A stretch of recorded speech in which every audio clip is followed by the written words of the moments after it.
سورہ انفال آیت نمبر 41۔ اعوذ باللہ من الشیطان الرجیم، بسم اللہ الرحمن الرحیم۔ وَاعْلَمُوا أَنَّمَا غَنِمْتُم مِّن شَيْءٍ فَأَنَّ لِلَّهِ خُمُسَهُ وَلِلرَّسُولِ وَلِذِي الْقُرْبَى وَالْيَتَامَى وَالْمَسَاكِينِ وَابْنِ السَّبِيلِ إِن كُنتُمْ آمنتم بِاللَّهِ وَمَا أَنزَلْنَا عَلَى عَبْدِنَا يَوْمَ الْفُرْقَانِ يَوْمَ الْتَقَى الْجَمْعَانِ وَاللَّهُ عَلَى كُلِّ شَيْءٍ قَدِيرٌ۔ لفظی ترجمہ ہے واہ اور، اعلموا جان لو، انا کہ، ما جو، غنمتم تم غنیمت لو، من سے، شیئن کچھ، فا تو، انا بے شک، لی ملکیت، اللہ اللہ رب العزت کی، خمسہ پانچواں، ہو اس کا، وا اور، لی واسطے، الرسولی رسول صلی اللہ علیہ وسلم کے، وا اور، لی واسطے، زی صاحب، القربہ قرابت، وا اور، الیتامى یتیموں، وا اور، المساکینی مسکینوں، وا اور، ابنی والا، السبیل راستہ، ان اگر، کنتم تم ہو، آمنتم تم ایمان لائے، بھی ساتھ، اللہ اللہ رب العزت کے، وا اور، ما جو، انزلنا ہم نے اتارا، علی اوپر، عبدی بندہ، نا ہمارا، یوم دن، الفرقانی فرق کرنے والا، یوم دن، التقا ملے، الجمعان دو گروہ، وا اور، اللہ اللہ رب العزت، علی اوپر، کلی ہر، شیئن چیز، قدیر قدرت والا۔ بامحاورہ ترجمہ ہے، اور جان لو کہ جو کچھ مال غنیمت تم نے پایا ہو تو اس کا پانچواں حصہ اللہ رب العزت کے لیے اور رسول صلی اللہ علیہ وآلہ وسلم کے لیے اور رسول صلی اللہ علیہ وآلہ وسلم کے قرابت داروں کے لیے ہے، اور یتیموں اور محتاجوں اور مسافروں کے لیے ہے۔ اگر تم اللہ تعالی عز و جل پر اور اس وحی پر ایمان لائے ہو جو ہم نے اپنے برگزیدہ بندے پر حق اور باطل کے درمیان فیصلے کے دن نازل فرمائی، وہ دن جب میدان بدر میں مومنوں اور کافروں کے لیے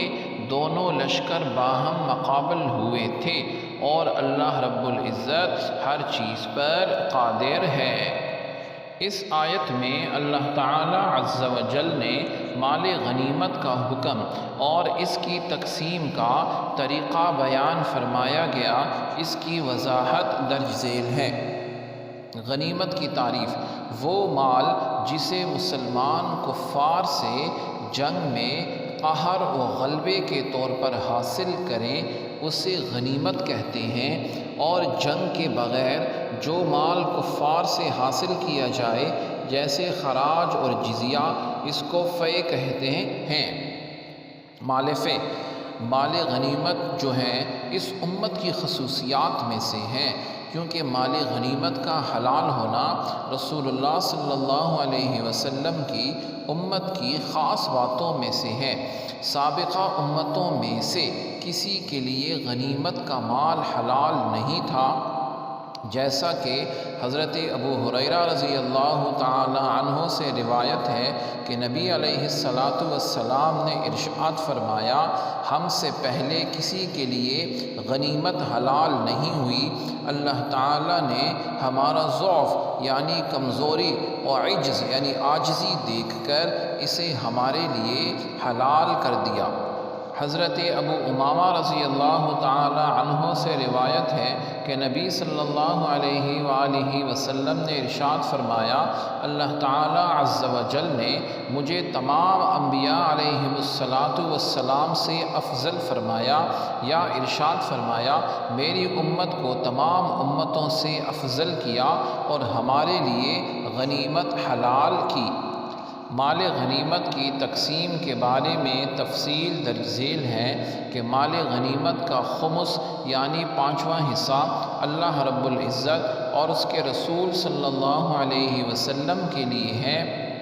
5واں حصہ نکال کر باقی 4 حصے مجاہدین پر تقسیم کر دیے جائیں گے، اور مال فے جو ہے یہ مکمل طور پر یعنی جنگ کے بغیر جو حاصل ہوتا ہے وہ بیت المال میں مکمل رکھا جائے گا۔ پھر رسول اللہ صلی اللہ علیہ وسلم کے بعد اب جو ہے حضور صلی اللہ علیہ وسلم اور آپ کے اہل قرابت کے حصے جو ہیں یہ ساقط ہو گئے، ختم ہو گئے۔ اب مال غنیمت کا جو 5واں حصہ نکالا جائے تو اس کے 3 حصے نکالے جائیں گے، ایک حصہ یتیموں کے لیے، ایک مسکینوں کے لیے اور ایک مسافروں کے لیے۔ اور اگر یہ تینوں حصے ایک ہی قسم مثلاً یتیموں یا مسکینوں پر خرچ کر دیے تب بھی جائز ہے، اور مجاہدین کو حاجت ہو تو ان پر خرچ کرنا بھی فقہاء نے فرمایا کہ جائز ہے۔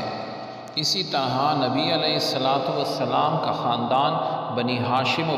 بنی مطلب کے یتیم اور مساکین اور مسافر اگر فقیر ہوں تو یہ لوگ دوسروں کی بنسبت خمس کے زیادہ حقدار ہیں، کیونکہ اور فقراء تو زکوٰۃ لے سکتے ہیں لیکن یہ زکوٰۃ نہیں لے سکتے، یعنی آپ صلی اللہ علیہ وسلم کے خاندان والے، اور یہ لوگ غنی ہوں تو خمس بھی یہ لوگ نہیں لے سکتے۔ پھر خمس کے علاوہ باقی 4 حصے مجاہدین پر اس طرح تقسیم کیے جائیں گے کہ سوار کو پیدل کے مقابلے میں دگنا ملے گا، یعنی ایک اس کا حصہ اور ایک گھوڑے کا، اور عربی گھوڑا ہو یا کسی اور قسم کا، سب کا ایک ہی حکم ہے۔ اسی طرح لشکر کا سردار اور سپاہی دونوں برابر ہیں، یعنی جتنا سپاہی کو ملے گا اتنا ہی سردار کو بھی ملے گا۔ اونٹ اور گدھے اور خچر کسی کے پاس ہوں تو ان کی وجہ سے کچھ زیادہ نہ ملے گا، یعنی اسے بھی پیدل والے کے برابر ملے گا، اور اگر کسی کے پاس چند گھوڑے ہوں تب بھی اتنا ہی ملے گا جتنا ایک گھوڑے کے لیے ملتا ہے۔ آیت کے آخر میں ارشاد فرمایا، یوم التقی الجمعان، جس دن دونوں فوجیں آمنے سامنے ہوئی تھیں۔ اس دن سے مراد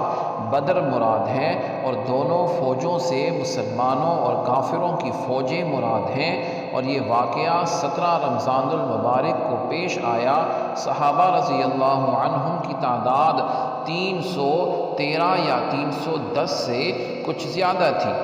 اور مشرکین 1000 کے قریب تھے۔ اللہ تعالی عز و جل نے انہیں جو ہے شکست سے دوچار کیا، ان میں سے 70 سے زیادہ مارے گئے اور اتنے ہی گرفتار ہوئے۔ سبحانک اللہم و بحمدک، اشہد ان لا الہ الا انت، استغفرک و اتوب الیک، وصلی اللہ تعالی علی خیر خلقہ محمد وعلی آلہ واصحابہ اجمعین برحمتک یا ارحم الراحمین۔